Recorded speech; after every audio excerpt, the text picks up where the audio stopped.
మోసాలు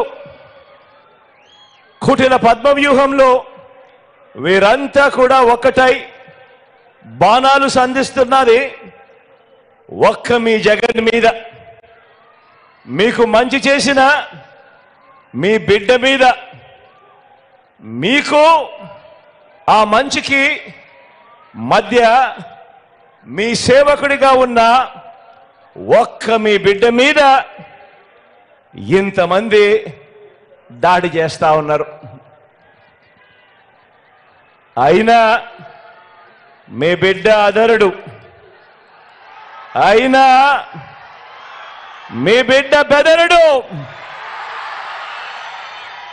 కారణం ప్రజలనే శ్రీకృష్ణుడి అండ ఉన్న అర్జునుడు మీ బిడ్డ.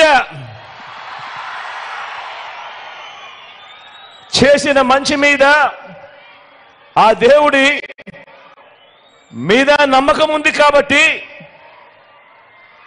అర్జునుడి మీద ఒక బాణం వేసినంత మాత్రాన కురుక్షేత్ర సమరంలో కురుక్షేత్ర యుద్ధాన్ని కౌరవులు గెలిచినట్టు కాదు. ఒక బాణం వేసినంత మాత్రాన, జగన్ మీద ఒక రాయి విసిరినంత మాత్రాన, జగన్ మీద ఒక రాయి విసిరినంత మాత్రాన జరగబోయే ఎన్నికల కురుక్షేత్రంలో ఆ దుష్ట చతుష్టయం ఓటమిని, ఆ పెత్తందారుల ఓటమిని, మన పేదల ప్రభుత్వం గెలుపును ఎవ్వరూ ఆపలేరు.